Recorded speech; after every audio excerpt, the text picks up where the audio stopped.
Baik, di sini saya akan memaparkan materi dari kelompok kami, yaitu jenis media pembelajaran.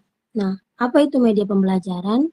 Media pembelajaran adalah segala bentuk, alat, bahan, atau sarana yang digunakan untuk menyampaikan pesan atau informasi dalam proses belajar mengajar, sehingga dapat merangsang pikiran, perasaan, perhatian, dan minat peserta didik. Media membantu guru menjelaskan materi agar lebih mudah dipahami dan membuat pembelajaran lebih efektif serta menarik. Adapun jenis-jenis media pembelajaran, jenis-jenisnya itu dapat diklasifikasikan berdasarkan bentuk, teknologi, dan cara penyampaiannya. Yang pertama itu ada media visual atau media pandang. Media pandang ini adalah media yang hanya dapat dilihat dengan indera penglihatan, yaitu mata, seperti gambar, foto, diagram, grafik, peta, buku teks, poster, dan infografis. Nah, adapun kelebihan dan kekurangannya. Yang pertama ada kelebihan.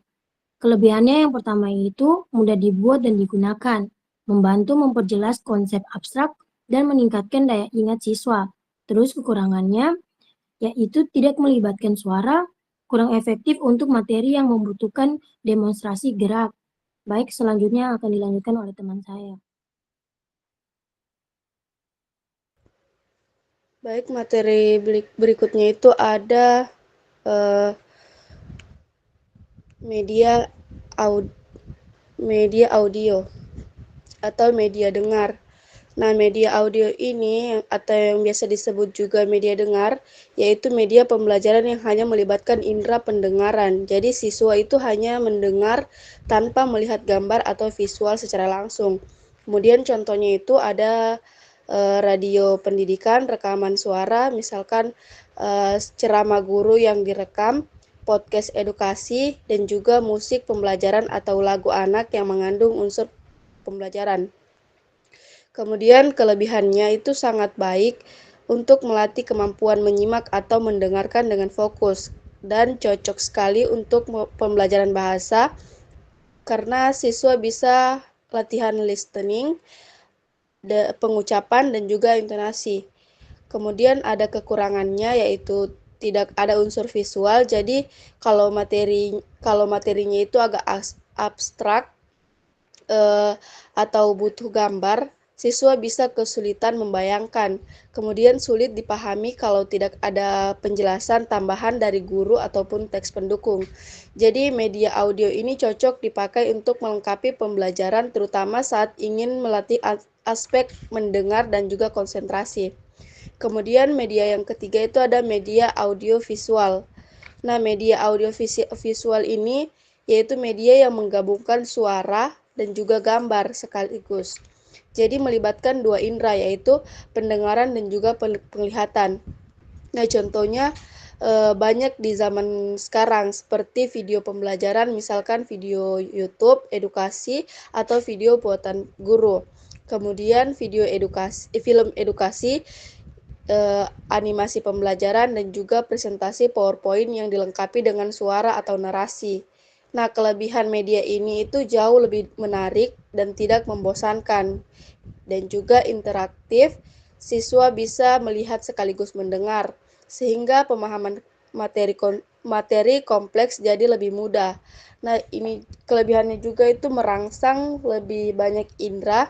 Jadi ingatan siswa itu bisa lebih kuat dan juga tahan lama. Kemudian kekurangannya itu dia butuh perangkat teknologi seperti proyektor, laptop, HP, dan juga televisi. Kemudian dia bergabung pada listrik dan kadang koneksi internet kalau semisalkan online. Kemudian kekurangan yang terakhir itu kalau alatnya bermasalah presentasi bisa terganggu. Intinya media audiovisual ini sangat powerful di era digital sekarang asalkan fasilitasnya itu mendukung. Materi selanjutnya akan disampaikan oleh teman saya.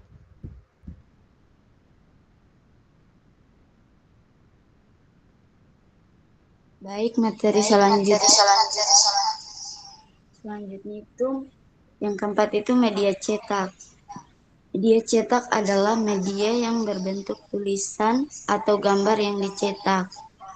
Contohnya seperti buku pelajaran, modul, LKS atau lembar kerja siswa, dan brosur pendidikan. Adapun kelebihannya yaitu mudah dibawa dan digunakan, tidak memerlukan teknologi.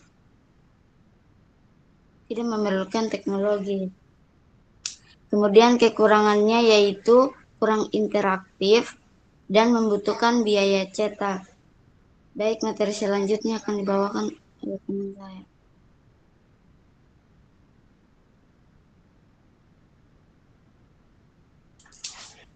Baik, selanjutnya itu ada media digital berbasis teknologi. Media digital ini adalah media yang memanfaatkan teknologi komputer dan internet. Contohnya itu e-book, aplikasi pembelajaran, website edukasi, learning management system, video conference seperti Zoom, Google Meet. Kelebihannya, interaktif dan fleksibel, dapat diakses kapan saja dan mendukung pembelajaran jarak jauh. Dan kekurangan dari media digital ini membutuhkan perangkat dan koneksi internet, serta risiko distraksi dari teknologi. Baik, sekian dari saya, akan dilanjutkan oleh teman saya.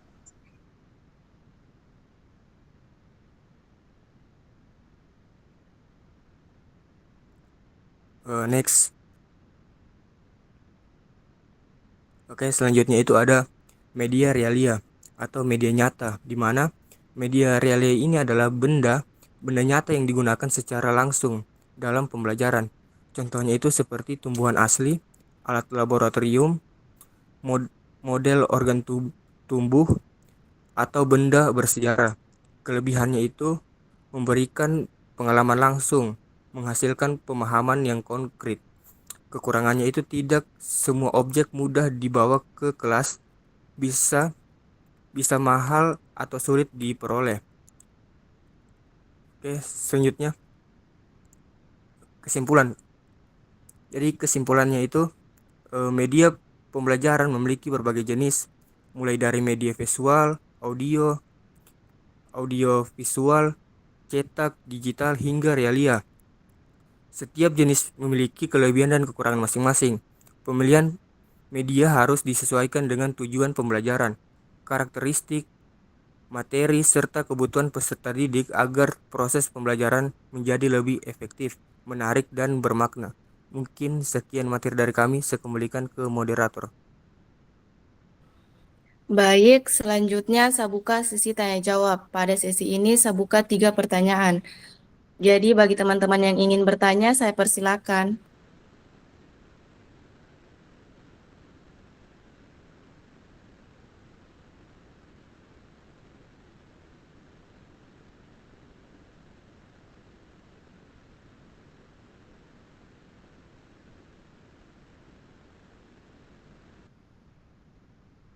Saya moderator. Silakan kepada Irfan. Ya, baik. Assalamualaikum warahmatullahi wabarakatuh. Baik, saya akan bertanya kepada kelompok pemateri. Jadi, pertanyaanku yaitu, bagaimana guru menentukan media pembelajaran yang paling tepat ketika materi, waktu, dan fasilitas pembelajaran yang terbatas? Baik, saya kembalikan kepada moderator.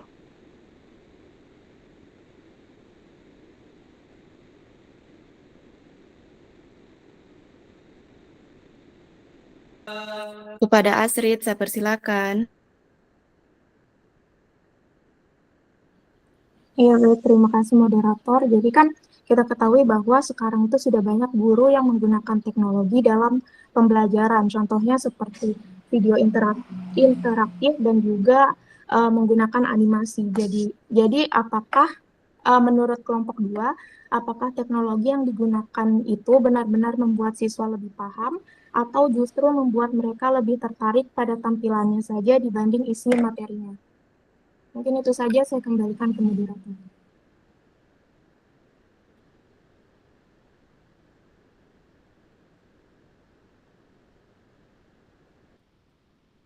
Ayo teman-teman, satu pertanyaan lagi.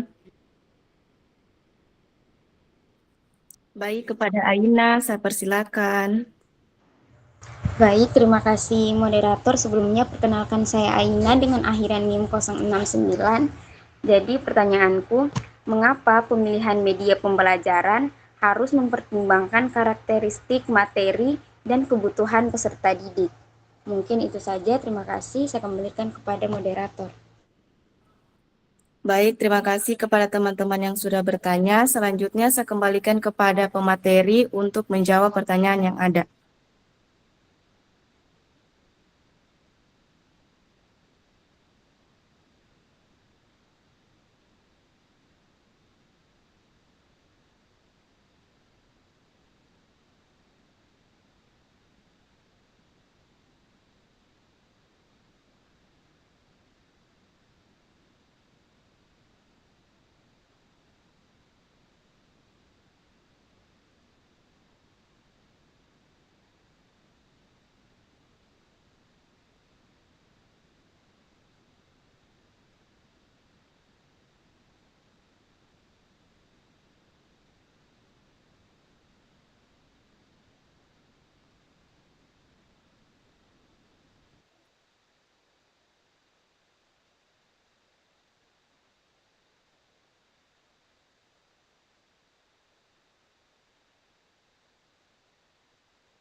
Baik, izin menjawab pertanyaan dari Saudara Irfan, di mana pertanyaannya itu bagaimana guru menentukan media pembelajaran yang paling tepat ketika materi, waktu, dan fasilitas pembelajaran terbatas.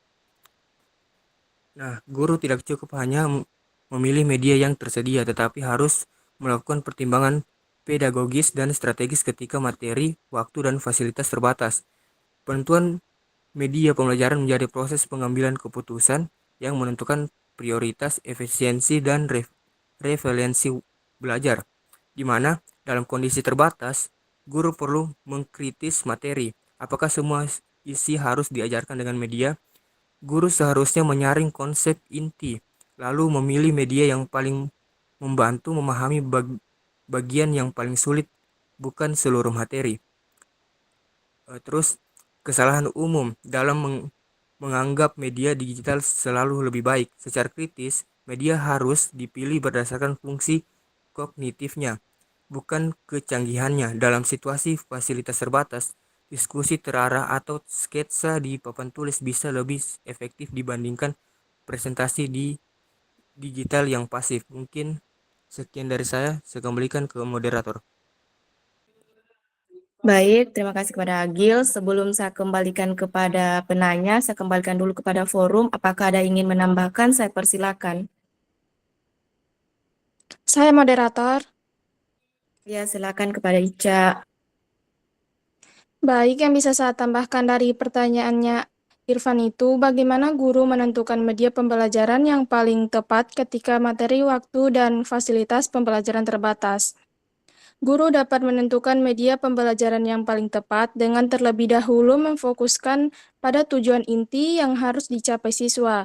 Media dipilih berdasarkan kesesuaiannya dengan karakter materi, apakah bersifat konsep, fakta, atau prosedur, serta mempertimbangkan waktu yang tersedia agar tidak menyita persiapan dan pelaksanaan. Dalam kondisi fasilitas terbatas, guru sebaiknya memanfaatkan media sederhana yang mudah digunakan dan tetap efektif. Intinya, media yang dipilih harus relevan, efisien, dan mampu membantu siswa memahami materi serta optimal meskipun dalam keterbatasan. Mungkin itu saja, saya kembalikan ke moderator. Baik, terima kasih kepada forum yang telah menambahkan. Selanjutnya saya kembalikan kepada pemateri untuk menyimpulkan jawaban yang telah diberikan. Penanya, mohon maaf. Baik, terima kasih kepada kelompok pemateri maupun forum yang telah menambahkan. Jadi yang dapat saya simpulkan yaitu dalam kondisi terbatas, guru harus bisa menerapkan prinsip paling efektivitas, efisiensi, dan relevansi. Media terbaik bukan yang paling canggih, tetapi yang paling tepat guna dalam mencapai tujuan pembelajaran dengan sumber daya yang ada. Baik, itu yang dapat saya simpulkan. Saya kembalikan kepada moderator. Baik, terima kasih kepada penanya yang telah menyimpulkan. Selanjutnya saya kembalikan kepada pemateri untuk menjawab pertanyaan yang ada.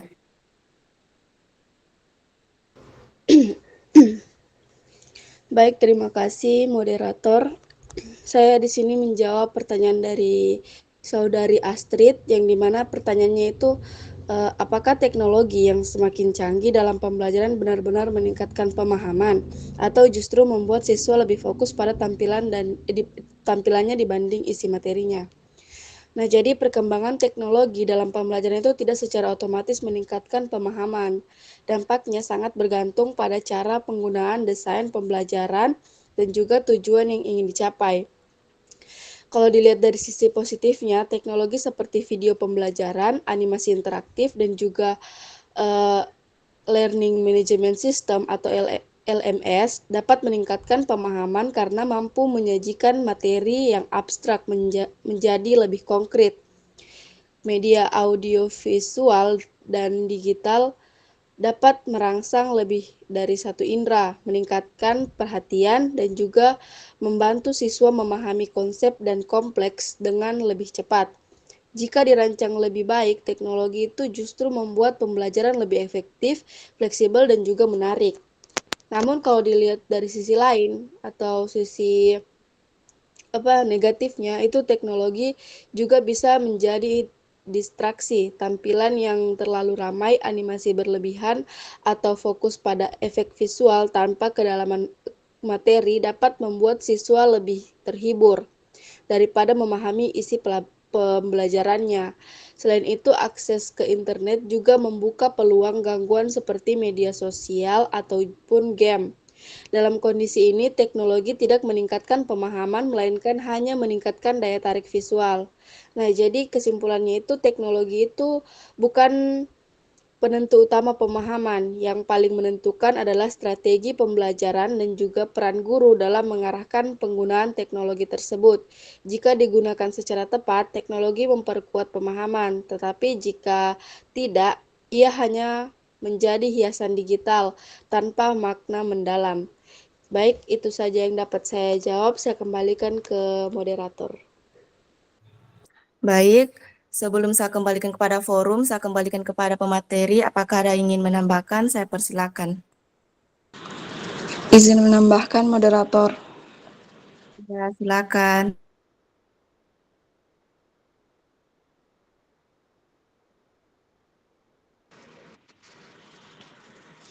Baik, jadi tambahan dari saya bahwa teknologi memang berpotensi meningkatkan pemahaman karena mampu menghadirkan visualisasi, simulasi, dan interaktif yang membuat siswa lebih aktif dalam belajar. Jadi ketika siswa terlibat secara langsung melalui kuis digital, animasi, atau diskusi daring, proses berpikir mereka menjadi lebih mendalam sehingga konsep lebih mudah dipahami dan diingat.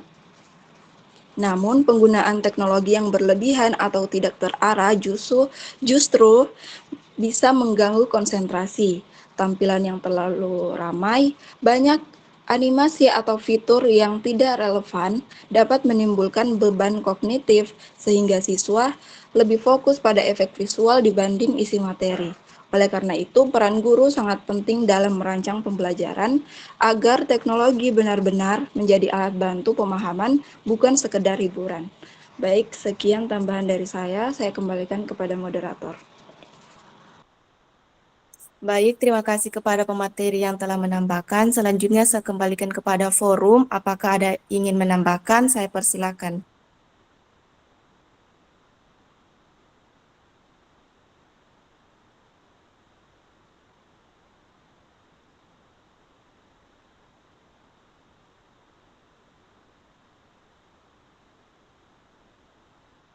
Baik, kepada Diva, saya persilakan. Baik, terima kasih moderator.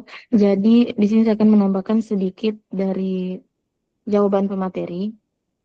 Nah, teknologi yang semakin canggih itu bisa meningkatkan pemahaman, tetapi juga bisa membuat siswa terdistraksi. Terus jika digunakan digunakan dengan tepat, teknologi itu bisa membantu siswa, bisa melihat materi lebih jelas, terus misalnya lewat video atau animasi, terus memahami konsep yang sulit karena ada gambar, suara, dan simulasi. Terus belajarnya itu lebih interaktif dan tidak membosankan. Namun, jika terlalu fokus pada tampilan yang menarik atau warna efek, animasi yang berlebihan, siswa itu lebih memperhatikan kerennya media daripada isi materinya. Jadi, siswa itu pemahamannya tidak maksimal. Jadi, teknologi itu bukan penentu utama keberhasilan belajar. Yang paling penting itu adalah tujuan pembelajarannya, terus materi tetap fokus. Terus teknologi digunakan secukupnya, bukan dipakai untuk berlebihan sekali. Dan mungkin itu saja, saya serahkan ke moderator. Baik, terima kasih kepada forum yang telah menambahkan. Selanjutnya saya kembalikan kepada penanya untuk menyimpulkan jawaban yang telah diberikan.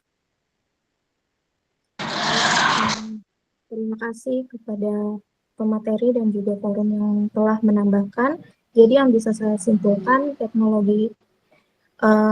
guru menggunakan teknologi ini ada dampak positif dan ada positifnya dan juga ada negatifnya. Di mana sudah dijelaskan oleh pemateri tadi, yang pertama dampak positifnya itu ada meningkatkan pemahaman materi yang abstrak, terus ada pembelajarannya lebih fleksibel dan juga menarik, dan konsepnya lebih mudah diingat. Nah, dampak negatifnya bisa membuat siswa terdistract dan siswa lebih fokus melihat tampilannya serta mengganggu konsentrasi. Jadi di sini peran guru yang sangat berpengaruh dalam merancang pembelajaran.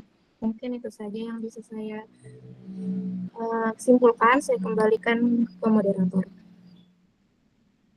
Baik, terima kasih kepada Asrid. Selanjutnya saya kembalikan kepada pemateri untuk menjawab pertanyaan yang terakhir. Baik, di sini saya akan menjawab pertanyaan dari Aina, di mana pertanyaannya, mengapa pemilihan media pembelajaran harus mempertimbangkan karakteristik materi dan kebutuhan peserta didik.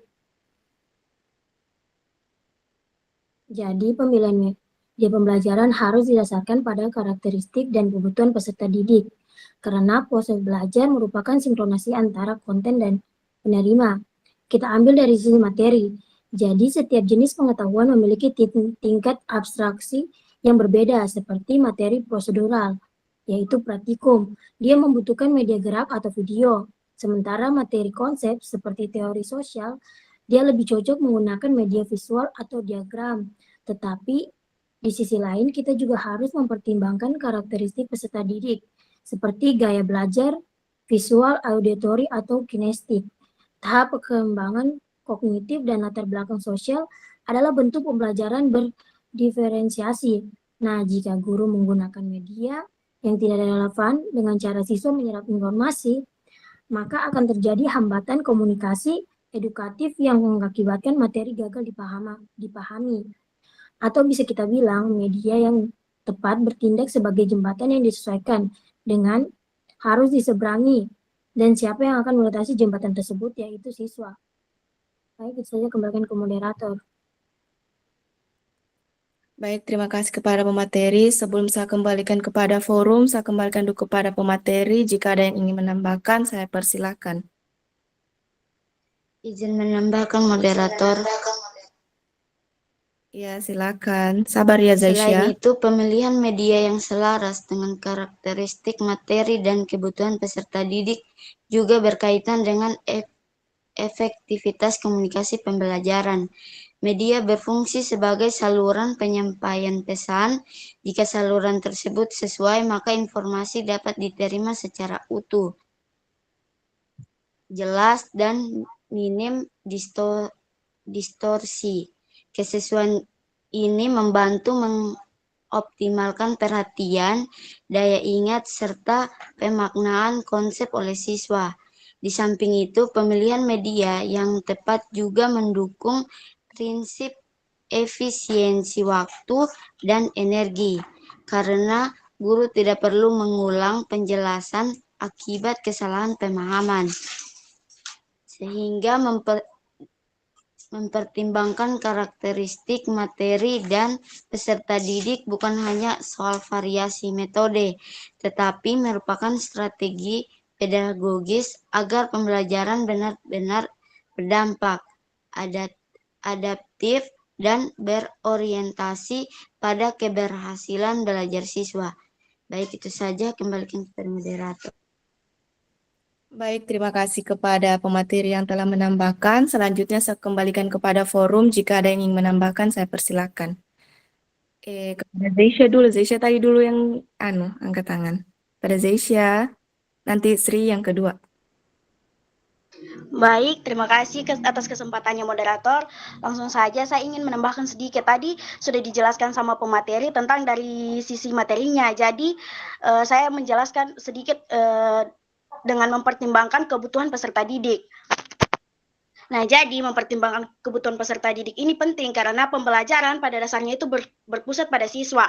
Nah, perbedaan usia, tingkat kesiapan belajar, kemampuan berpikir, hingga minat ini sangat mempengaruhi bagaimana mereka menerima informasi. Nah, media yang sesuai dapat meningkatkan perhatian, motivasi, dan keterlibatan siswa. Sedangkan media yang tepat bisa membuat mereka cepat mohon maaf, sedangkan media yang kurang tepat bisa membuat mereka cepat bosan atau kesulitan mengikuti pelajaran. Nah, selain itu, kesesuaian media ini juga mampu membantu mengurangi kesalahpahaman konsep. Nah, ketika materi disampaikan dengan cara yang relevan dan dengan cara belajar siswa, informasi lebih mudah diproses dan diingat dalam jangka panjang. Nah, hal ini itu berdampak langsung pada efektivitas pembelajaran karena tujuan utamanya itu bukan sekedar menyampaikan materi, tetapi memastikan siswa benar-benar memahami. Nah, jadi pemilihan media yang mempertimbangkan materi dan kebutuhan peserta didik ini mencerminkan pembelajaran yang terencana dan profesional. Nah, jadi guru itu tidak hanya berfokus pada apa yang diajarkan, tetapi juga pada bagaimana cara terbaik agar siswa menangkap maknanya. Nah, jadi media yang tepat dapat membantu pembelajaran lebih jelas, menarik, dan bermakna, sehingga potensi belajar siswa itu dapat berkembang secara maksimal. Mungkin itu saja yang bisa saya tambahkan, saya kembalikan kepada moderator.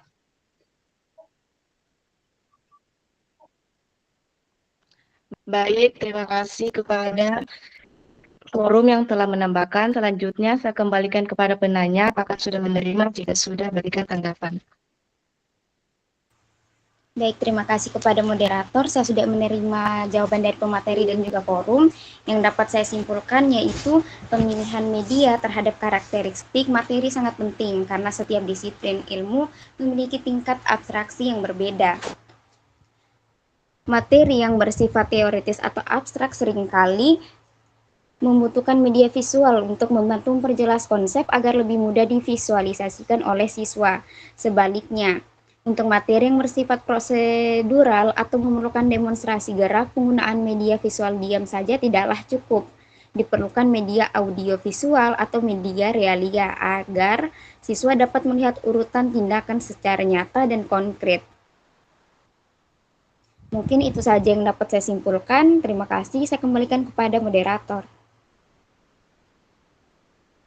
Baik, terima kasih kepada penanya yang telah menyimpulkan. Sebelum saya tutup, saya kembalikan kepada not tulis untuk menyimpulkan hasil diskusi kita pada pagi hari ini.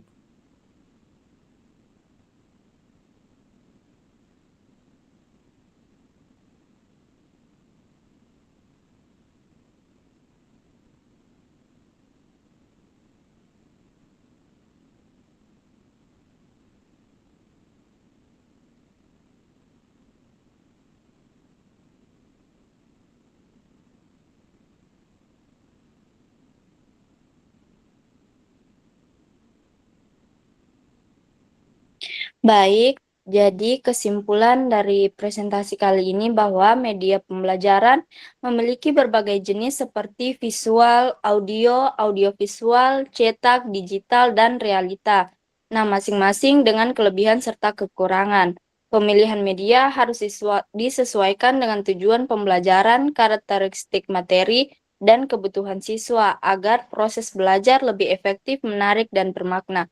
Baik, sekian kesimpulan dari saya kembalikan ke moderator. Baik, terima kasih kepada penulis yang telah menyimpulkan, dan terima kasih juga kepada teman-teman yang telah berkontribusi pada diskusi kita pada pagi hari ini. Saya tutup, mohon maaf jika ada kata-kata saya kurang berkenan. Wassalamualaikum warahmatullahi wabarakatuh. Saya kembalikan kepada Ibu.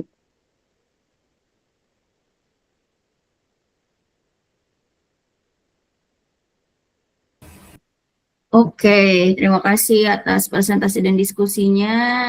Masih ada 10 menit lagi sebenarnya untuk presentasi diskusi, tapi karena sudah dibalikin ke saya akan ambil alih. 10 menit ini sepertinya saya harus ceramah lagi ke kalian. Ada yang tahu nggak kesalahannya apa dari tadi ya? Saya ini dulu. Waktunya saya batalkan dulu, berarti saya 40 menit ya. Apakah ada yang tahu kesalahannya apa ya? Yaitu tidak sesuai tema. Gitu. Jadi walaupun kalian aktif, saya tidak bisa memberikan nilai adik-adik. Begitu pentingnya tema itu untuk hari ini, gitu ya. Coba lihat kembali RPS kalian. Saya dari tadi menilai tugas kelas sebelumnya karena ya tidak sesuai tema, saya ngapain menyimak gitu ya materi hari ini, karena dari awal sampai akhir tidak sesuai dengan tema kita gitu. Kita sudah selesai mengenai jenis-jenis media pembelajaran ya.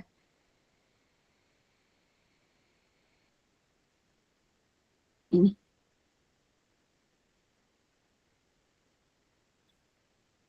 Flipbook dan poster. Jadi makanya tadi di awal sekali saya memberikan hint atau clue bahwa hari ini kita materinya tentang flipbook dan poster. Balik lagi, yang belajar itu kalian, bukan saya. Kalau saya tidak perhatian dengan kalian, maka saya tidak akan memberikan ceramah lagi seperti ini. Karena harusnya itu adalah konsekuensi kalian gitu. Kita masuk diskusi dan presentasi, kalau nggak sesuai tema, kalau dosennya nggak perhatian, maka dia tidak akan memedulikan ini gitu ya. Tapi karena saya sangat-sangat gitu ya perhatian dengan kalian, balik lagi pertama saya sudah menampilkan nilai dari kalian tadi di pertemuan 2 itu seperti apa di awal-awal tadi ya, yang mungkin lihat Excel-nya itu yang pertama, yang kedua saya meluruskan kesalahan gitu ya yang sekarang kalian lakukan. Nah, akibatnya apa? Kita presentasi diskusi hanya sekedar kalian presentasi diskusi aja gitu. Tidak ada manfaatnya hari ini. Dan itu akan berdampak di mind map yang kalian akan tulis. Kalau saya tidak meluruskan sekarang, maka apa yang kalian tulis itu semuanya 0 gitu. Gitu ya. Itu. Begitu pentingnya tema itu adik-adik. Kalian akan mundur 1 kali lagi gitu. Kelas-kelas lain sudah di flipbook dan poster. Saya hanya tinggal menambahkan saja sebenarnya. Contohnya seperti apa, website yang kita pakai bagaimana nanti, dan lain sebagainya. Itu yang akan saya lakukan sebenarnya di kelas ini juga. Karena harusnya presentasi diskusi itu terkait konsep flipbook dan poster yang harusnya tadi kalian bicarakan. Tapi karena yang kalian bicarakan itu media secara umum, jenis-jenis media pembelajaran, itu sudah kalian lakukan di sini. Gitu. Ya. Jadi adik-adik semua perlu tahu bahwa saya itu meminta kalian masuk saja di kelas di hari ini, walaupun mungkin libur, saya mohon maaf gitu ya. Karena itu tadi, mengejar ketertinggalan gitu ya. Karena saya tidak tahu kapan misalkan kita ganti waktu lagi, karena mungkin kalian juga sibuk misalnya untuk hari Jumat atau malam, saya tidak mau ambil waktu malam karena itu istirahat gitu. Dan sepertinya di pekan lalu juga saya sudah bilang ke kalian, apakah setuju atau tidak. Tidak ada respon dari kalian gitu ya, sehingga saya harus bertindak, ya sudah kita masuk gitu. Gitu ya. Kemudian di hari kemarin juga saya ingatkan, Dek, kelompok 2 maju gitu ya. Itu sudah bentuk perhatian yang sangat ekstra gitu ya. Saya tidak tahu apakah kalian aware atau tidak terhadap itu gitu. Kemudian dengan hal yang seperti ini gitu ya, saya selalu mencatat gitu ya. Saya mencatat di buku catatan saya, di sini ada ya. Saya mencatat di PPT, dan sebenarnya ketika kalian itu temanya sama, sesuai, maka di Excel itu sudah saya isi nilai kalian. Tapi tidak ada sama sekali yang meluruskan dari awal sampai akhir. Moderator juga tidak aware, notulen juga tadi sama, yang bertanya juga sama gitu ya. Padahal sebenarnya bisa, misalkan ya penanya bertanya, kenapa ya tidak sesuai tema? Kita hari ini tuh ngomongin tentang flipbook dan poster, presenter, kelompok 2. Tapi kok kalian ngomongin soal ini gitu? Maka semuanya salah gitu, karena tidak ada yang meluruskan. Gitu. Walaupun kalian aktif ya apa yang mau saya dapatkan di sini? Nilainya nggak ada, karena ya bukan sesuai tema gitu. Gitu ya. Saya sangat-sangat menggunakan waktu itu dengan efisien, Dek. Makanya saya kasih lihat rundown kegiatan kita ngapain aja sih hari ini. Kalian bisa lihat sekarang di layar kalian, saya tinggal berapa menit untuk jelasin gitu ya. Karena saya tidak mau ngambil waktu kalian gitu. Untuk misalkan ya udah ini porsinya 100 menit, tapi 100 menit itu kita pakai dengan baik, biar kita nggak ada yang rugi gitu. Begitu gitu. Kalaupun misalkan kalian tidak bersedia, misalkan pekan lalu untuk masuk, maka bilang gitu ke saya bahwa ibu saya enggak bisa gitu, kita enggak bisa. Maka saya akan kasih tahu ke kalian, coba cari waktu pengganti begitu. Karena tidak ada feedback, maka saya akan ambil alih gitu.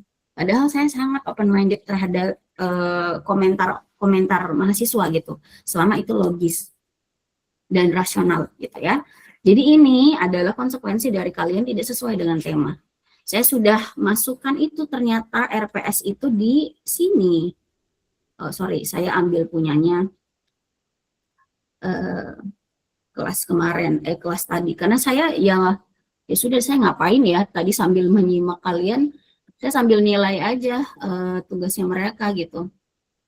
Sepertinya saya sudah kasih ke kalian RPS-nya. Kalau tidak ada yang bertanya, ya saya pikir itu sudah jelas gitu bahwa materinya apa gitu. Ini kelas D ya.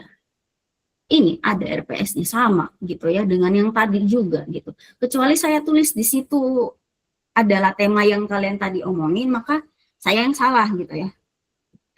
Gitu. Jadi bagaimana deh gitu. Kita baru pertemuan ketiga nih ya.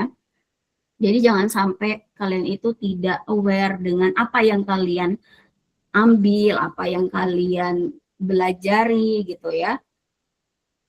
Nih. Sama gitu ya. Kemudian pertemuan keempat apa? Pertemuan keempat beda lagi, video dan website gitu. Harapannya saya itu memberikan pengenalan gitu bahwa flipbook dan poster itu bagaimana gitu ya.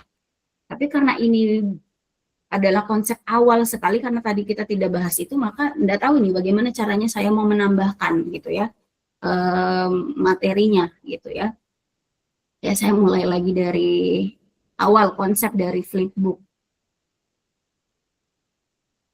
dan poster. Saya mulai dulu dari poster ya. Ini jadi saya tidak akan ini tadi di PPT. Jadi mulai dari pertemuan ketiga dan pertemuan ketujuh sampai pertemuan ketujuh saya tidak akan stay di satu PowerPoint. Kalau kalian perhatikan di pertemuan kedua itu saya stay di PowerPoint itu gitu ya. Tapi untuk yang pertemuan 3 sampai 7 itu akan banyak sekali yang saya buka gitu. Jadi saya tidak stay di satu PowerPoint saja. Maka kalau kalian mau menonton kembali untuk memahami materinya, silakan, saya sudah sediakan rekaman gitu ya buat kalian gitu. Entah kalian tonton atau tidak, ya itu terserah kalian gitu. Tapi saya sudah kasih itu gitu. Nah, ini contoh dari poster ya. Jadi poster itu apa? Poster itu adalah sebuah media pembelajaran ya yang isinya ya atau kayak poster dan juga flipbook itu punya ciri khas gitu ya. Mereka sama-sama media pembelajaran gitu ya. Poster itu kalau kita lihat, kalau dari jenis apakah dia audio, visual atau multimedia, dia bisa masuk ke visual gitu karena dia kita bisa lihat gitu atau kita bisa baca. Tapi sebenarnya dia juga bisa masuk multimedia karena nanti ada ciri lainnya misalkan gitu ya. Nah, tapi ciri umum dari poster itu adalah yang pertama, media poster ini dia berisi satu halaman aja gitu. Jadi kalau kalian lihat poster-poster kayak di mana ya, di jalan atau misalkan kayak informasi gitu terkait misalkan jagalah kebersihan gitu ya, atau buanglah sampah pada tempatnya gitu ya. Itu jadi kita melihat poster itu dia hanya satu halaman aja ya, poster cetak yang ukurannya itu kayak mungkin besar gitu ya, ditempel untuk memberikan informasi terkait tema tersebut. Yaitu misalnya tadi kalau untuk jagalah lingkungan berarti ya tentang lingkungan gitu ya. Terus misalkan tadi ada sampah, misalkan berarti temanya spesifik gitu. Nah, jadi itu pertama, poster itu dia berisi satu halaman, kemudian berisi tema khusus atau dia ada temanya tertentu gitu ya. Yang kalau kalian lihat di sini judulnya ada gitu. Jadi setiap poster itu ada judul tertulisnya gitu. Misalkan kalau ini adalah poster mengenai lamun gitu ya, atau tumbuhan yang tumbuh di pesisir misalkan.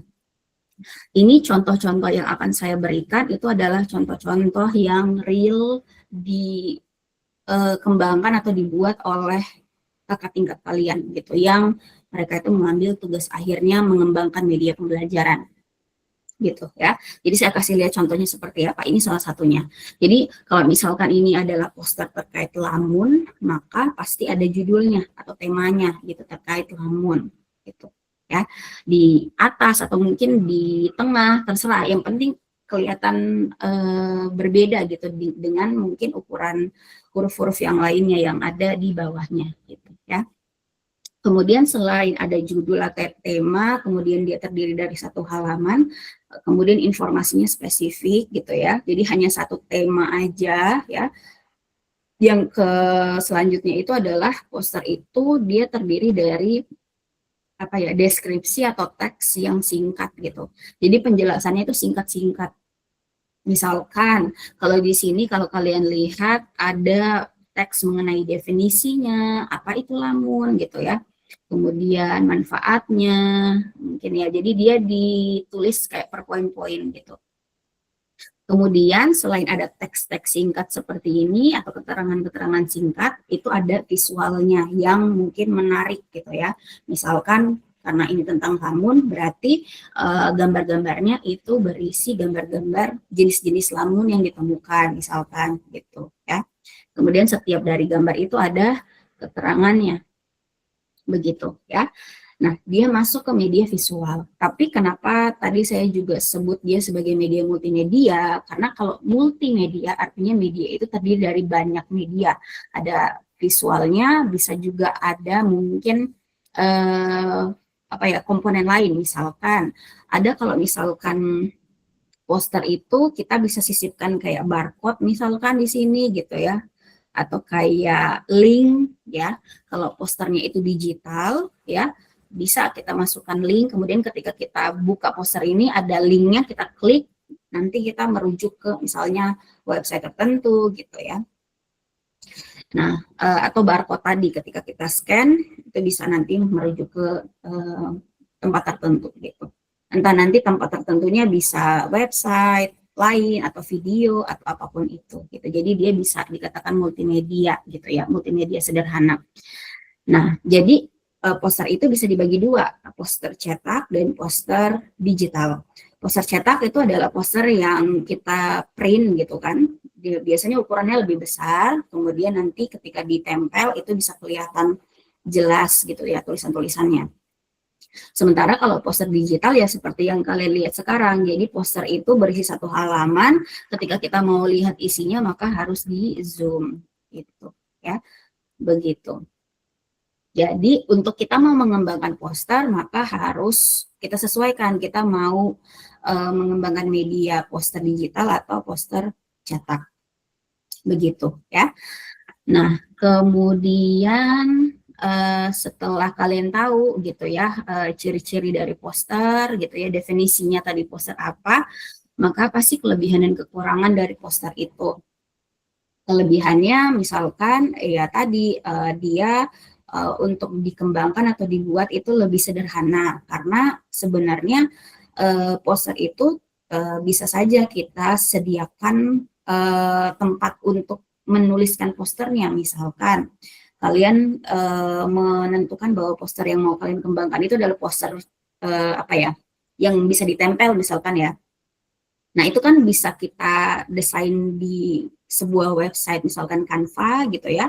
Atau sebenarnya poster itu juga bisa kita bikin sendiri by hand gitu ya, handmade gitu ya, tangan kita. Misalkan kita sediakan karton ukuran mungkin besar gitu ya.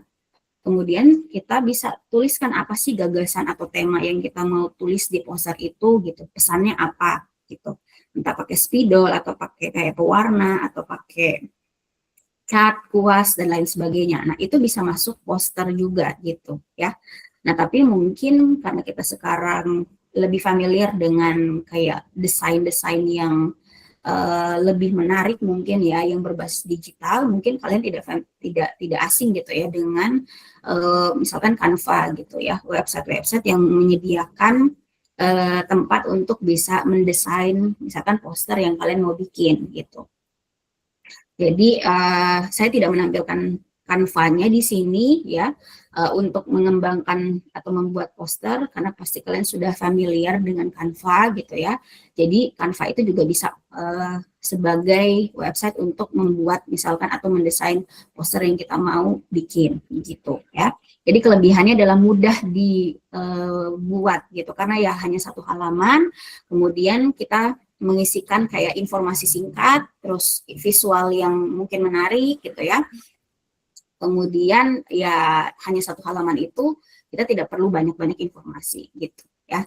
Itu. Kemudian kedua mungkin kelebihannya adalah menarik. Nah, menarik ini tergantung gitu, apakah tergantung yang membuat posternya. Bisa saja ada poster, misalkan nih ada 2 orang yang bikin poster 1 dan poster 2 tidak bisa kita samakan dua-duanya menarik gitu ya, tergantung apakah poster 1 itu dibuat misalkan seperti ini, menarik gitu ya, bikin orang tuh betah bacanya gitu ya, atau betah lihatnya, atau poster yang klaimnya poster tapi ketika dibuka, oh ini hanya sekedar kayak tulisan, kemudian ada misalnya deskripsi tapi gambarnya kecil gitu ya, nggak kelihatan gitu ya, itu kan bisa juga dibilang poster, tapi itu belum tentu menarik gitu. Jadi tergantung apakah kalau posternya dibuat menarik maka dia menarik gitu kelebihannya.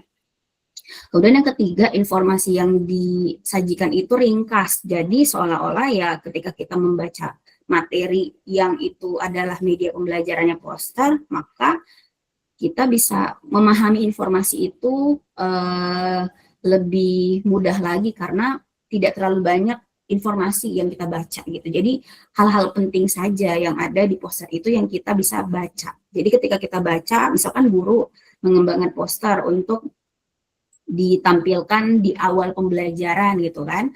Jadi si guru itu mau menarik siswa dulu untuk belajar, maka ditampilkan poster yang dia bikin gitu ya.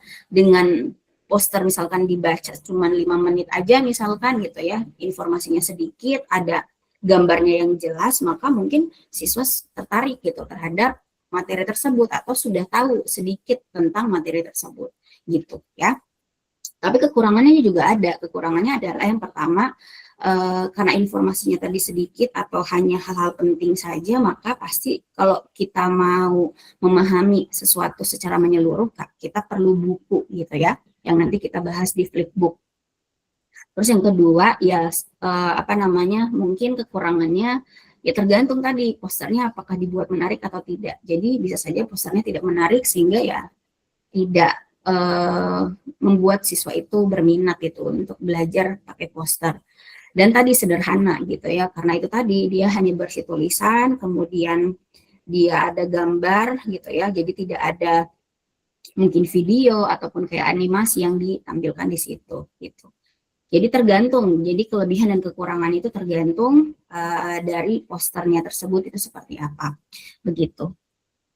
Nah, jadi ini contoh dari poster ya. Nah, kalian juga sebenarnya nanti di media pembelajaran itu tidak hanya nanti mengembangkan media pembelajaran, tetapi nanti juga kalian perlu melakukan penilaian terhadap media pembelajaran.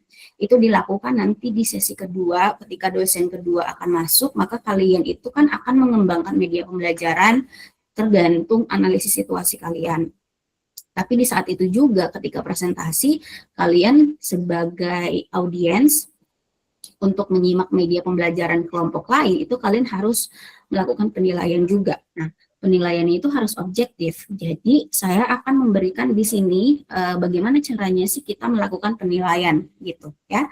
Nah, ini adalah contoh dari lembar penilaian untuk media pembelajaran yang tadi, yaitu tentang poster tadi gitu ya.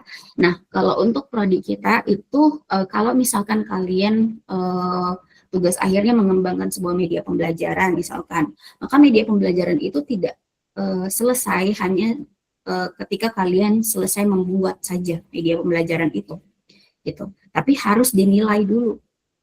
Jadi habis dibuat, dibikin, sudah kelar, maka harus dinilai. Nah, penilainya biasanya adalah dosen gitu. Ada 3 validator atau 3 orang yang menilai gitu ya, atau ahli ya. Yang pertama ada ahli media, kemudian ada ahli isi, dan ada juga ahli desain. Masing-masing ketiganya itu melakukan penilaian terhadap media itu nanti sesuai dengan pernyataan yang ada di tabel ini gitu ya.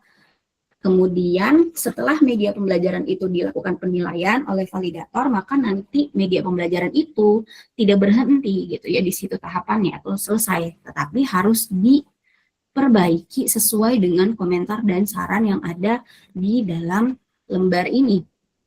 Nah, harapannya nanti ketika kalian itu di sesi kedua, selain kalian mampu mengembangkan media pembelajaran, kalian juga bisa melakukan penilaian secara objektif begitu ya.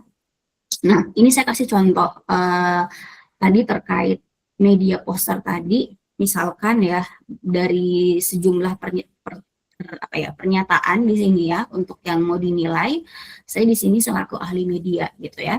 Nah, misalkan untuk poin pertama, kemenarikan tampilan poster. Poster itu menarik atau enggak gitu. Nah, di sini ada skor 1 sampai 5 di mana 1 itu yang tidak menarik sama sekali atau tidak jelas sama sekali, atau yang paling rendah skornya sampai yang ke skor 5 yang paling tinggi skornya gitu ya.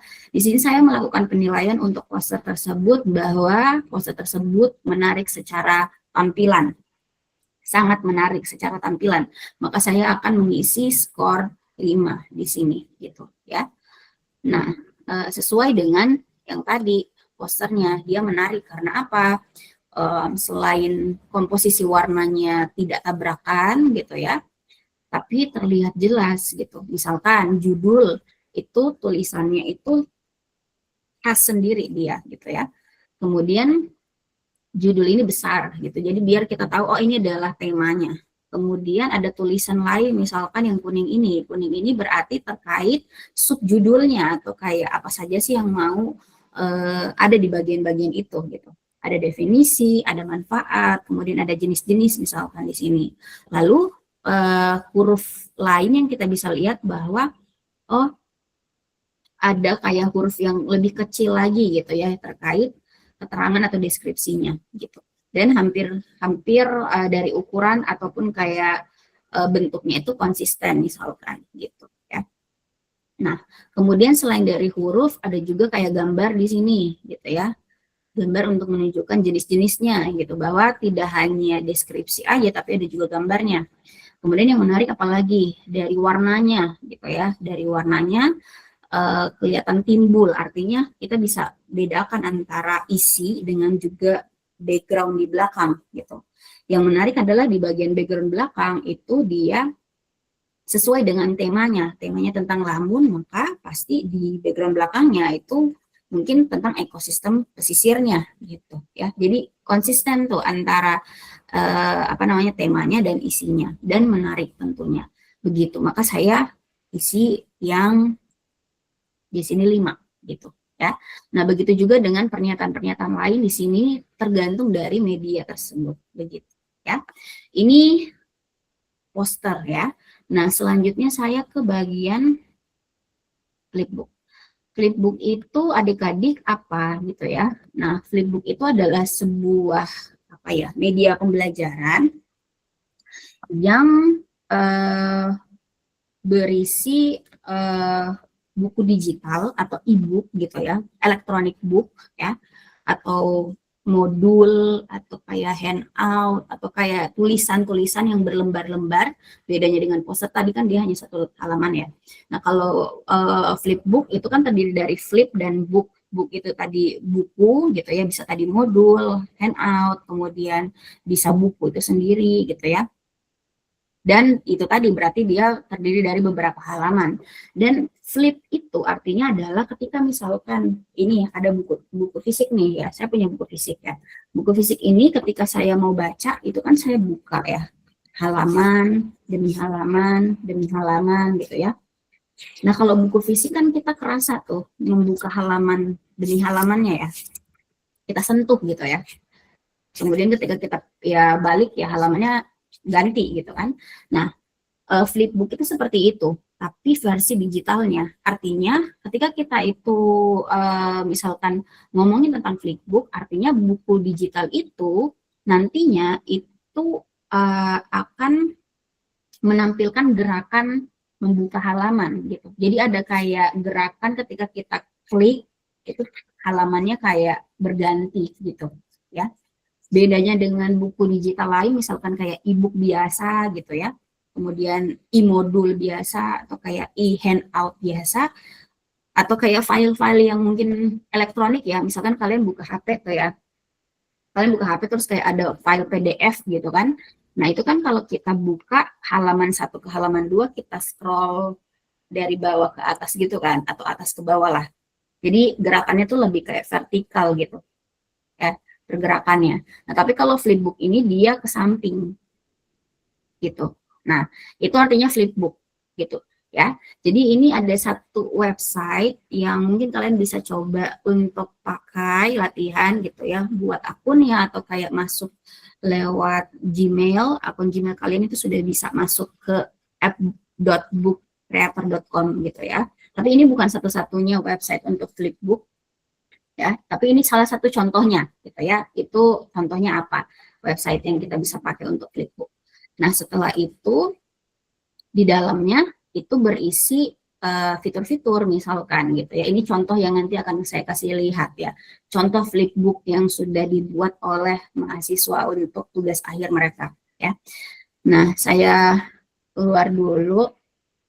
Kemudian saya mau kasih lihat tampilannya seperti apa. Jadi definisi dari flipbook itu tadi ya, bahwa buku itu digital dan ketika kita menggunakan flipbook itu seolah-olah buku itu bisa membalik halamannya gitu ya.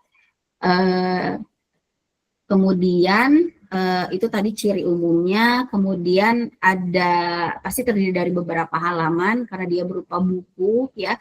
Kemudian yang ketiga mungkin bisa masuk kelebihannya ataupun ciri-cirinya juga bahwa karena dia buku berarti informasinya itu lebih detail, lebih banyak dibandingkan poster yang tadi hanya berisi pesan-pesan singkat aja gitu ya. Buku ini, flipbook ini itu tadi karena dia terdiri dari beberapa halaman buku-buku gitu ya, maka kita bisa memasukkan beberapa macam komponen yang lebih banyak, baik itu berupa materi yang lebih banyak, gambar yang lebih banyak, dan komponen lain yang berbeda dengan poster tadi gitu ya. Misalkan ketika kalian itu masuk ke website ini, maka kalian bisa lihat ada beberapa bagian di sini. Di sini ada klik new book ketika kalian itu mau membuat buku flipbook. Ada dua pilihan. Pilihan pertama, kalian mau bikin itu dari awal jadi kosongan gitu ya, atau kalian mengimpor PDF yang biasa tadi, entah itu e-book, e-handout, apalagi e-modul gitu ya. Kemudian kalian nanti edit di website ini, itu bisa juga gitu ya. Di sini juga disediakan ukuran-ukurannya, kemudian di sini juga disediakan template-nya atau background-nya gitu ya, untuk ketika kita nanti sudah jadi flipbook-nya kita share ke siswa, ketika mereka buka nanti itu sesuai dengan apa yang kita desain begitu ya. Nah, misalkan saja di sini saya mau pakai yang ini gitu ya untuk mulai baru ya e-booknya atau flipbooknya ya, nanti ini bisa disesuaikan deh gitu ya. kalau ada tombol ini berarti ini terkunci, nggak bisa kita edit ya, mungkin bisa dihapus. Nah, nanti kita tinggal tambahkan kita mau covernya bagaimana. Ini ada gambar, kalau misalnya gambarnya ada di laptop kalian, bisa ngambil gambar langsung atau mengambil dari Google Drive kalian kayak gitu. Nah, kemudian ini ada judulnya, nanti ini bisa diganti gitu ya.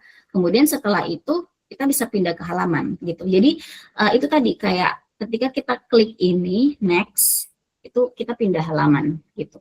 Itu maksudnya flipbook gitu ya. Nah, setelah itu kalian bisa lihat di sini ada beberapa komponen lain yang kita bisa masukkan. Misalkan kita bisa memasukkan gambar tadi, kemudian bisa mencoret-coret, ini ada pen, ada teks gitu ya. Tadi, kemudian ada record. Nah, record ini kita bisa merekam suara kita ketika kita itu lagi buka ini. Misalkan ini saya sebagai guru mau merancang halaman kedua itu nanti ada suara saya, entah berupa perintah, atau kayak petunjuk ataupun pertanyaan gitu ya, sehingga nanti di sini kita bisa klik record, kemudian nanti kita tinggal bicara gitu ya. Nanti ketika flipbook itu udah jadi dan kita kasih ke siswa, siswa itu buka halaman itu dan klik tombol itu, maka ada suara kita gitu, sambil mungkin dia lagi bacain informasi yang ada di situ berupa teksnya gitu ya. Ini saya kasih contoh, misalkan saya tadi ada draftnya juga ya, bagaimana misalkan kita pakai record tadi ya. Ini saya balik lagi ke sini, ini ya, misalkan ini yang baru saya bikin, walaupun ini masih acak adut ya. Ini, ketika saya klik ini,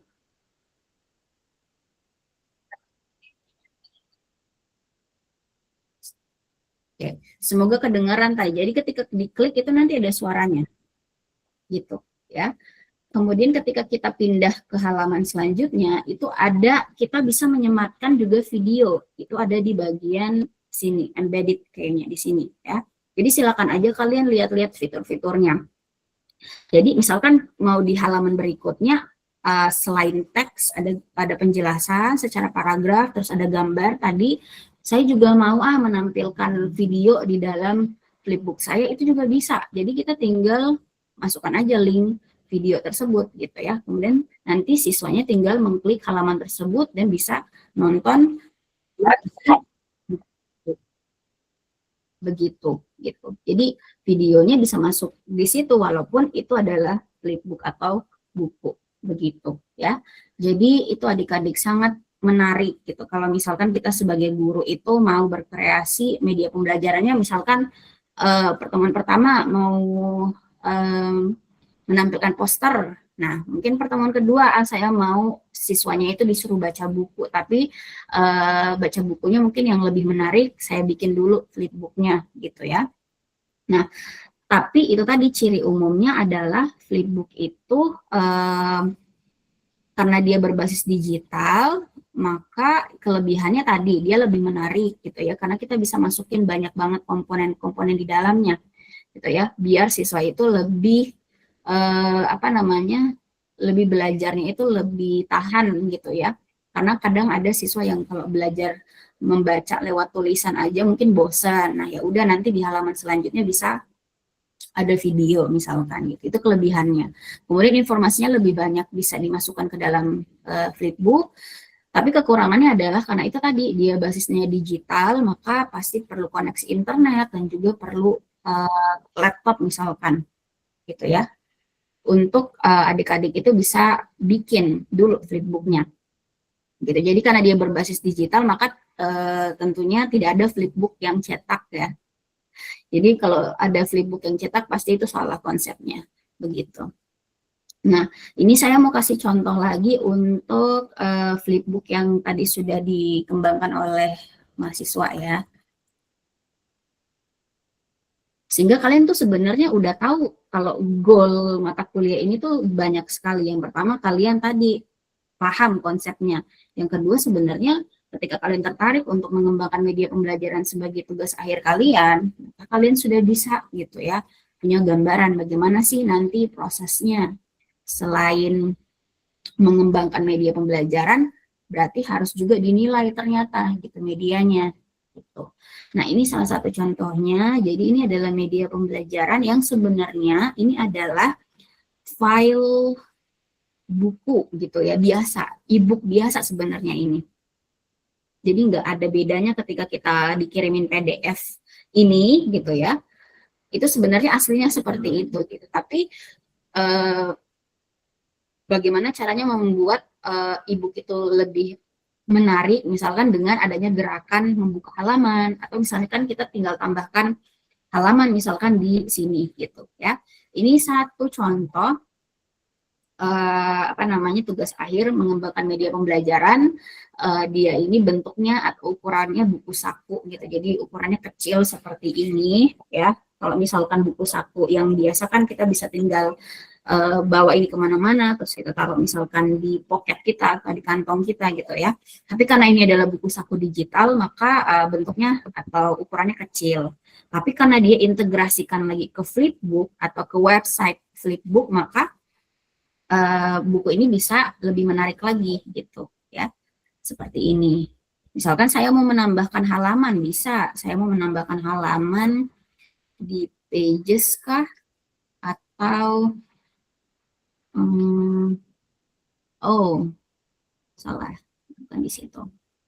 Misalkan saya mau ini di delete,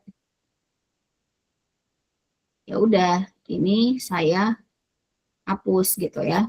Jadi kita bisa edit gitu. Misalkan PDF yang sudah ada, kemudian kita mau timpa, misalkan kita masukkan sesuatu di sini, ini bisa. Gitu. Silakan aja nanti dikreasikan bagaimana. Ya udah done aja ya.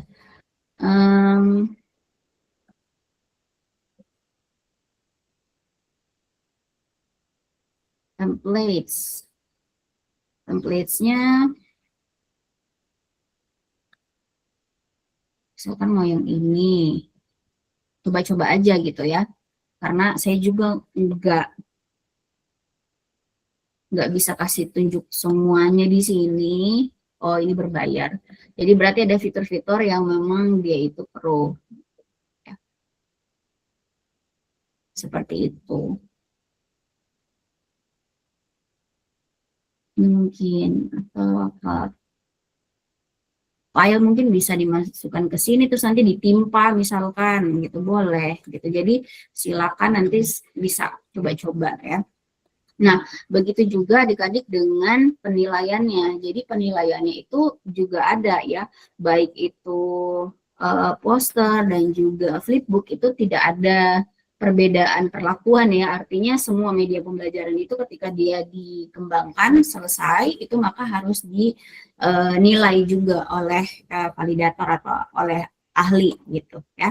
Misalkan ini saya selaku validator untuk flipbook tadi, maka saya juga mengisi ini penilaian-penilaian dari flipbook tadi gitu.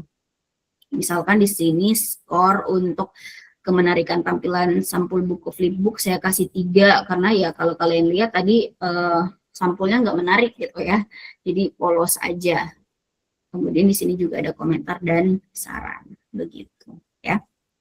Jadi semoga dengan tambahan saya yang nggak banyak ini, karena tadi kita presentasi diskusinya nggak membahas flipbook dan poster, at least adalah pemahaman yang kalian bisa dapatkan gitu ya dari pertemuan ini. Sehingga kita tidak hanya masuk kelas aja secara formal, tapi juga mendapatkan ilmu dan juga kalian nantinya bisa membuat gitu ya mind map kalian sesuai dengan tema kita yaitu flipbook dan poster. Jadi untuk tugas mind map-nya silakan sesuaikan dengan tema, kemudian temanya adalah tadi flipbook dan poster, silakan nanti bisa dituliskan apa definisi atau ciri umum gitu dari flipbook dan poster, bedanya mereka berdua apa, kelebihan dan kekurangannya apa, dan mungkin bisa kasih contohnya apa, begitu. Oke, tinggal 1 menit lagi ya. Jadi seperti itu adik-adik untuk contohnya. Di sini sebenarnya ada satu lagi ini materi ini. Tadi saya lupa. Ini saya kasih juga ke kelas lain. Jadi adik-adik ini sebenarnya bukan temanya ya, bukan tema kita untuk belajar ini, tapi ini adalah yang pertemuan sebelumnya sebagai kayak penguat saja bahwa kenapa sih media pembelajaran itu sangat penting di dalam kelas. Jadi bukan hanya sebagai hal mendukung guru aja, karena kalau kita pakai contoh visualisasi ini, ya saya berikan contoh di sini ya. Salah satu peran dari media pembelajaran adalah untuk memperkuat pemahaman siswa. Misalkan ada pertanyaan begini, yang mana sih yang lebih mudah dipahami? Gitu ya. Lewat cara apa gitu? Agar siswa itu lebih mudah memahami sesuatu. Apakah lewat teks begini, misalkan ketika guru itu menjelaskan tentang bunga yang mahkotanya berwarna merah, itu terdiri dari 5 helai dengan ditulis kalimat begitu, misalkan di papan tulis atau diomongkan begitu, apakah ini lebih mudah untuk siswa itu membayangkan atau memahami apa yang dipelajari? Tentunya sepertinya tidak gitu ya, karena hanya berisi penjelasan aja. Maka saya kasih bintang 1 di sini. Nah, ternyata ada pilihan yang lebih baik, yaitu ketika guru itu memberikan gambar gitu, entah gambar coretan tangan seperti ini gitu ya, sehingga memvisualisasikan materinya gitu ya. Tapi lebih baik lagi misalkan dengan ini, dengan memberikan gambar aslinya gitu. Dan lebih baik lagi misalkan ditampilkan video agar siswa itu tahu kalau misalkan diperdekat si bunganya seperti apa, dijauhin itu bunganya bentuknya gimana misalkan. Atau yang paling terbaik adalah ketika guru itu membawa si bunga asli itu ke kelas gitu. Tapi itu tadi pertimbangannya adalah objek-objek yang dipelajari, misalkan di materi biologi itu kan tidak semuanya bisa dimasukkan di dalam kelas. Misalkan kalian masukin gajah di dalam kelas kan nggak bisa gitu ya. Jadi makanya perlu si guru itu memilih media pembelajaran yang terbaik di dalam kelas, walaupun tadi terbatas. Begitu ya. Itu materi dari saya. Oke, sudah lebih dari 2 menit ya. Selanjutnya kita presensi seperti biasa. Silakan adik-adik bisa on cam dan sudah bisa menulis mind map-nya sambil dipanggil namanya gitu ya, biar tidak menunggu.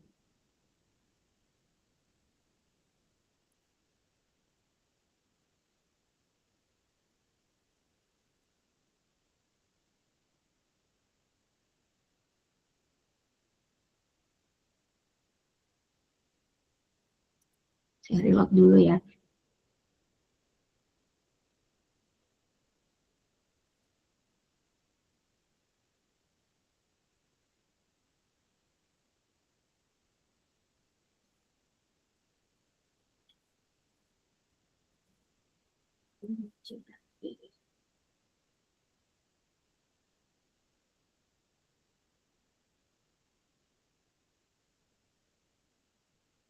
Ini ya, kelasnya ini.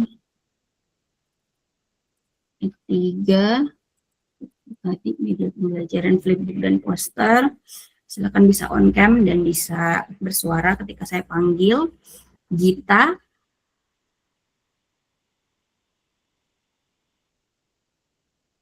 Mutiara Mayori,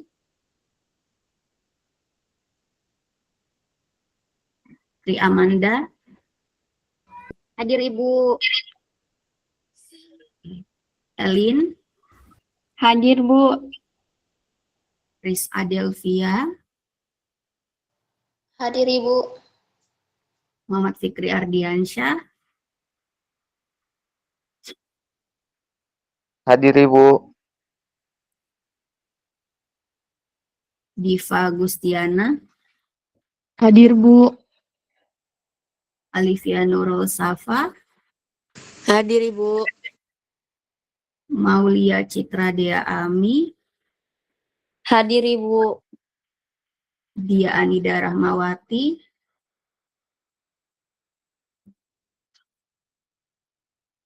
Ica Anggraini. Hadir Ibu. Astrid Aditya Maharani. Hadir Ibu. Lianti, Hadir Ibu. Zaisha Aulia Mahrani, Hadir Ibu. Aina, Hadir Ibu. Kesha Pangawu, Hadir Ibu. Nurul Fatima, Hadir Ibu.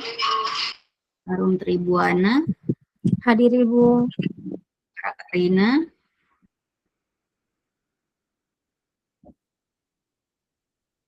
Irfan Kusaini, Hadir Bu. Hilda, Hadir Ibu. Hadir. Andi Rizka Febriani, Hadir Ibu. Mutihatu Saada,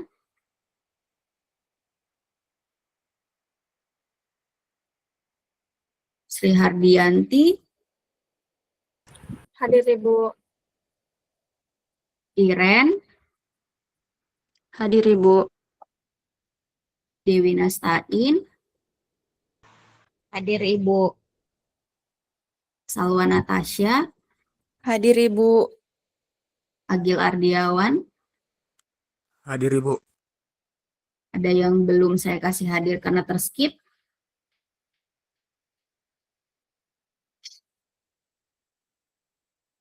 Yang belum bisa kasih tahu ke saya, tapi jangan ada yang mewakili gitu ya. Oke, adik-adik, semoga itu tadi pemberitahuan dari saya biar nanti pekan depan bisa lebih maksimal ya. Nah, untuk kebijakan saya simpan karena tadi tidak ada yang ini. Komplain saya simpan. Nah, kemudian di sini adik-adik untuk pertemuan ketiga, ingat ya, pertemuan ketiga sampai pertemuan ketujuh ini ada kebijakan.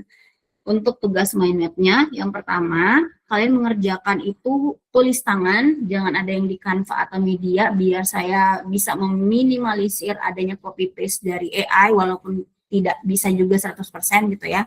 Terus yang kedua, tugasnya itu dikumpulkan di jam 10:50, jadi masih ada waktu di situ 20 menit lebih ya.